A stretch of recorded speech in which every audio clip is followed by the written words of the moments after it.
On October 5, 2020, a team released 26 Tasmanian devils into a fenced sanctuary in the Barrington Tops of New South Wales, and nobody knew for sure what would happen next. This was the first time in roughly 3,000 years that this species had set foot on mainland Australia. 3,000 years ago, dingoes hunting in packs pushed devils completely off the mainland, leaving Tasmania as their only home. Today we're walking through why this release happened, what went wrong for devils in Tasmania first, and what actually happened 8 months after those 26 animals hit the ground. You'll see the disease that nearly wiped the species out, the feral cat crisis this release was designed to fight, and the surprising result nobody had explicitly predicted. Start with why devils needed rescuing in the first place, and that story begins in 1996 near Waterhouse Point in northeastern Tasmania. That's where scientists first photographed devil facial tumor disease, a transmissible cancer now known as DFT1. DFT1 spreads when devils bite each other during completely normal social interactions,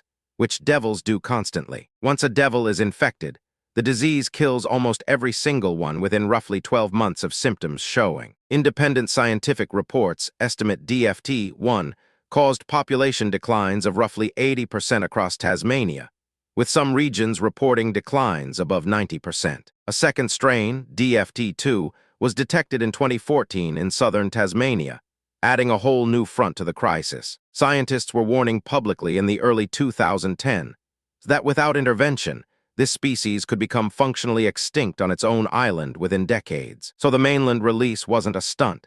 It was built as an insurance population against a disease that was actively erasing the species from Tasmania. The sanctuary itself covered approximately 400 hectares in the Barrington Tops range, fully fenced and completely predator-free. The release was attended by actors Chris Hemsworth and Elsa Pataky, whose involvement pulled international media attention onto the project. One devil released that day, a female named Adventurous Lisa, ended up carrying the longest public memory of the whole event. Now here's the second problem this release was quietly built to solve, and it has nothing to do with devils dying. It's about what devils could kill instead. Australia is home to an estimated 2 million to 6 million feral cats roaming the country at any given time. Ecologists estimate those cats kill between roughly 1.5 and 2 billion native animals every single year. That number is a direct driver of Australia's brutal record of mammal extinctions, one of the worst in the world. In 2015, researchers at the University of New South Wales built simulated population models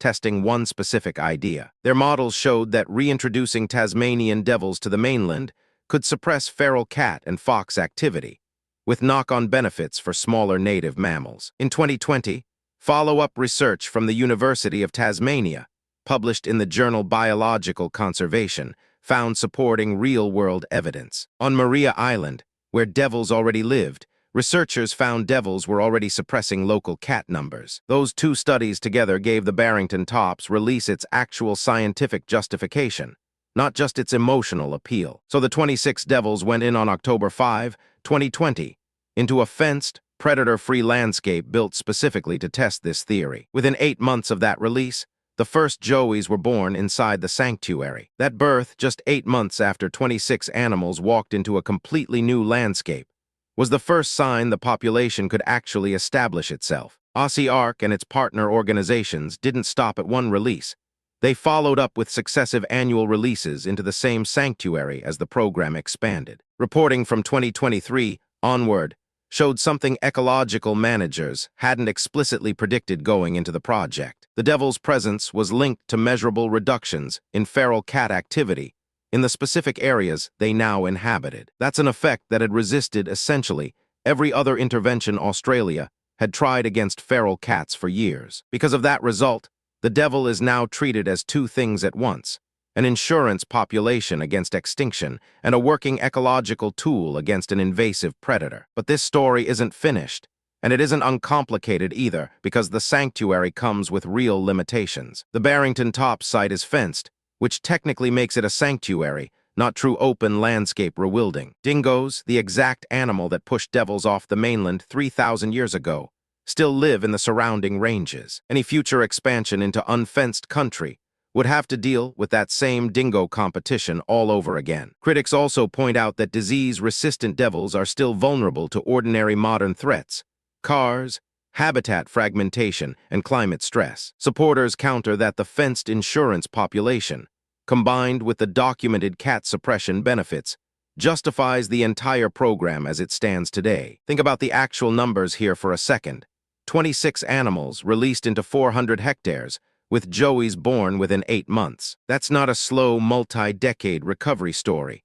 That's a measurable ecological result inside less than a year. And it happened specifically because 2 separate universities, New South Wales and Tasmania, had already modeled and partly confirmed the theory before a single devil was released. This wasn't guesswork dressed up as conservation.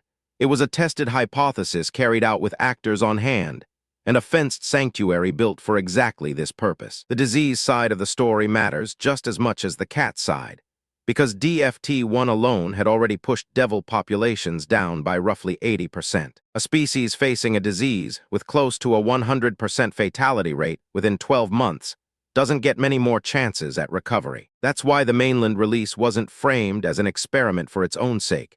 It was framed as a second chance for a species running out of options on its home island. And the fact that a predator reintroduction ended up suppressing an invasive predator at the same time is the part almost nobody outside conservation circles expected. Feral cats have resisted culling programs, trapping programs, and fencing programs across Australia for years without a real solution. A population of Tasmanian devils, released specifically to save themselves, may end up doing what none of those human-run programs managed to do. That's the real headline hiding inside this story. Not just 26 devils surviving, but 26 devils potentially solving 2 crises at once. Whether that pattern holds up as the sanctuary population grows past its first few years is still the open question researchers are watching closely. Dingo competition, habitat fragmentation, and road deaths are all still sitting on the other side of that open question. But 8 months after release, joeys were already being born, and by 2023, measurable cat suppression was already showing up in the data. Those 2 data points alone are why Aussie Ark kept expanding the program with annual releases, instead of stopping after the first 26 animals. Chris Hemsworth and Elsa Pataki's attendance got headlines in 2020. But the actual story is the University of New South Wales and University of Tasmania research behind the release. Adventurous Lisa, the female devil with the longest public memory from that first release, is a small reminder that individual animals carried the weight of this entire experiment. 3,000 years off the mainland, then 8 months to the first joeys. That's the actual timeline this story compresses into one release event. If this kind of species comeback story interests you, there's another video on this channel covering a completely different animal facing its own extinction-level threat. Go watch that one next, because the pattern of a species pushed to the edge and then deliberately brought back shows up there too, in a very different setting. It's a story with its own numbers, its own timeline, and its own surprising twist, sitting right there on this channel waiting for you.